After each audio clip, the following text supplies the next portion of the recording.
It looks so much brighter than what it actually is. It is not that sunny. Why is it so bright? Anyway, hey friends, what's up? Welcome back to the channel. As you saw, I'm having my tofu egg salad on toast with the organic miche sourdough from Wegmans, and got my big cup of water, got my vitamins from Care of, and it's the usual. Welcome back, or welcome if you're new here. I do want to say that there is something special about my toast this morning. I made my own homemade vegan mayo. So I usually buy a mayo in like a huge tub, vegan of course, and when I finish it, I decided, you know what? Maybe this is a staple that I should start doing from scratch because I use vegan mayo a lot, obviously for my tofu egg salad. So I have a cookbook. Actually, let me go get the book. Here it is. It is the Homemade Vegan Pantry, The Art of Making Your Own Staples by Miyoko Schinner. And if you don't recognize that name, or if you do recognize that name, yeah, that is the same Miyoko who makes Miyoko's butter and dairy products, vegan dairy products.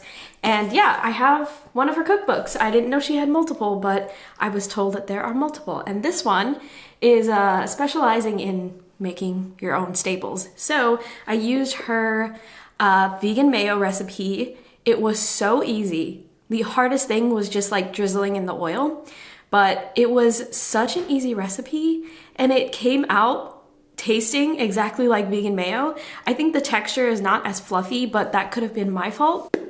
So simple. I don't think I'm ever gonna buy vegan mayo again because it was that easy. I used just like a handful of ingredients and the yield was almost as much as that big tub of mayo that you're probably visualizing in your head. It was almost that entire jar full. That is what's special about today's breakfast, and I'm really proud about it. Anyway, all of that to say, I made my own mayo. I'm very proud of it, and it is in my tofu egg salad, which the recipe is always in the description box. All right, friends, it is coffee time. As you know, I have just been doing the French press as a default by now because I can't get over this kettle. I love it so much. Logan is walking on the stove. Anyway, I can't get over this kettle. I love it so much. And if you're wondering where I got the kettle from, it is from the brand Fellow. It is a well-known brand in the coffee world. I think this is one of the best kettles that you can probably get. I got the one that goes on the stovetop. I also wanted to say thank you to people. There are multiple people who have reached out to me and told me that they purchased a French press, not solely because of my videos, but that my videos were sort of like helpful in that purchase, and that's wild. That's amazing to me. So thank you for letting me know that because that made me so happy. I am so glad that you're investing in a French press and giving it a go, giving it an experiment. It is really not that hard to use a French press once you start getting used to it, and I hope you liked the tutorial from last week. I will link that video in the description box in case you missed the tutorial. So I'm actually bouncing back after having a couple of days of not feeling so great. I wasn't ill in the sense of like flu, fever type things, nothing like that. It was more so like a physical thing. Like I was having some muscle issues, and it really set me back a couple of days, like several days. Honestly, I'm still in pain right now, but it's manageable today, so I can actually function. So that's good. Now that I'm getting back into things and getting back into work after having those few days off, I'm feeling pretty motivated. I'm feeling good. I'm feeling super productive. I feel like I'm gonna get stuff done this week, and I'm excited to not feel unwell. I'm not sure if I asked on this channel, but do you have any like goals for the new year? Are you someone that does resolutions and goals in the start of the year? Or are you somebody that just has goals throughout the year sporadically and there's no like set time where you set goals and stuff like that? Let me know in the comments, and if you do have goals, let me know what your goals are because I love hearing about those things. I'm personally going back into a system where I do set goals in the beginning of the year. I used to not do that. I feel like it's helpful to have a nice solid reset at a certain time of the year, and I picked New Year's like many people do. The milk of choice is milk. I've been seeing this everywhere, so I decided to give it a go. I think what's so appealing about it is that it only has 3 ingredients. It is filtered water, almond butter, and Himalayan pink salt. that's all that's in here. So I think that's what's so appealing about it. I don't mind it. I feel like something is up with my camera lighting, but I don't know why, because I didn't do anything. Anyway, it is lunchtime. Hello. I have some leftovers, but this time it is not takeout. If you've watched a few of my videos, you know I almost always have takeout, but today I have leftovers of a home-cooked meal, and this usually happens whenever I make this dish because it's a massive casserole, basically. It is baked rigatoni. Doesn't look that pretty right now. I'm going to take it out of the container and heat it up, but essentially what it is like a baked rigatoni dish. I kind of layer it as if it was lasagna. So I do like rigatoni, I toss it in tomato sauce, and then sometimes I throw in a vegetable or a faux meat. This time around I did spinach, as you might be able to see.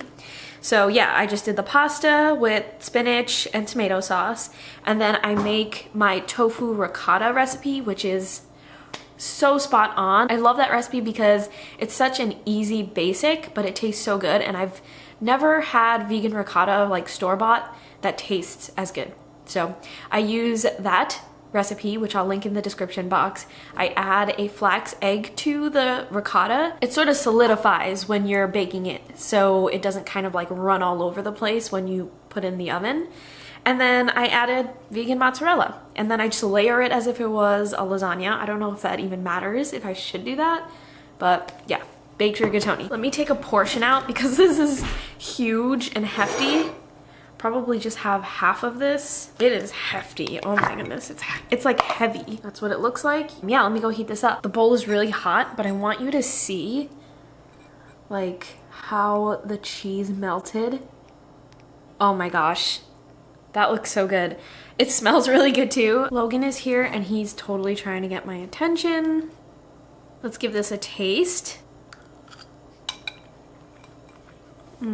Let me know if you agree with me, but I feel like casseroles, like lasagnas, pasta dishes, anything that goes into a dish and gets baked tastes even better the next day. It tastes really good the day of because it's fresh out of the oven, but there's something about the flavors and sort of them mingling together. It just tastes even better the next day. It's super creamy from the ricotta that I made. I get my greens in there. I put a whole entire bag of spinach into this dish.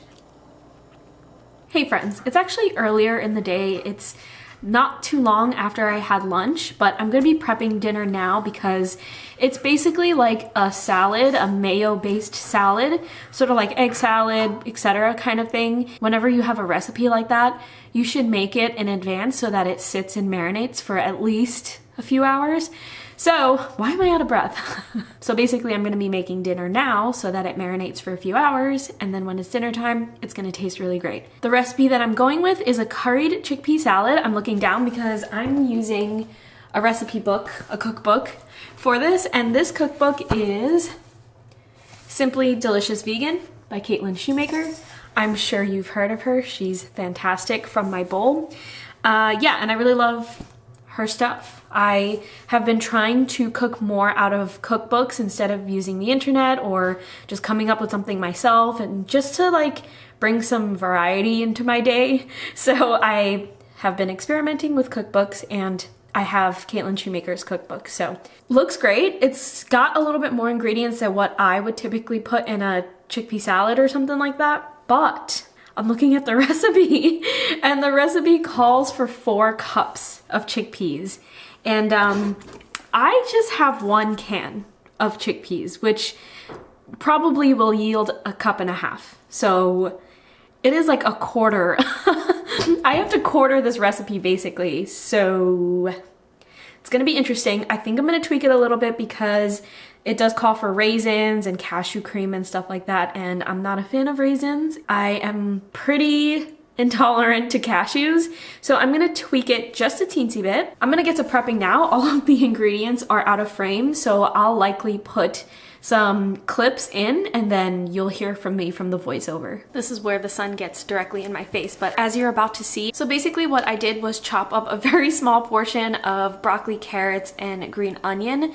The measurements for everything was honestly just tweaked. I followed what ingredients she used, but I tweaked the measurements because if I followed it by exact measurements, I would have had to use like a quarter of a carrot. So I just went with it. I winged it. I put all of the ingredients minus the raisins from the recipe, and instead of using cashew cream, I used my own homemade vegan mayo. I gave it a quick taste just to make sure that everything tasted balanced. Like I said, I winged it, so I didn't want to ruin the recipe, and it tastes really, really good. I actually added a teeny bit more curry powder than like her measurements, and I like it that way actually. This is going to be even better once it sits in the fridge for a few hours. Let all of those flavors mingle. And then I have some sourdough on the side. This is the sourdough that I have, just organic sourdough bread. And I'm gonna toast that up later, and I'm basically just going to spread this on top. As usual, you'll see that in a voiceover in probably a couple of seconds. Hello, so this is how the dish ended up coming out. It was absolutely delicious, and Ian actually said that he preferred the texture of my homemade vegan mayo compared to store-bought. So that was really cool for him to say, and yeah, it was delicious. And then for a snack, I ended things off with a vegan chocolate chip cookie from Whole Foods. If you've never tried this before, you've got to try it. My friend put me on it, and it's amazing. But that is all for this week's video. Thank you so much for watching, and I'll talk to you in next week's video.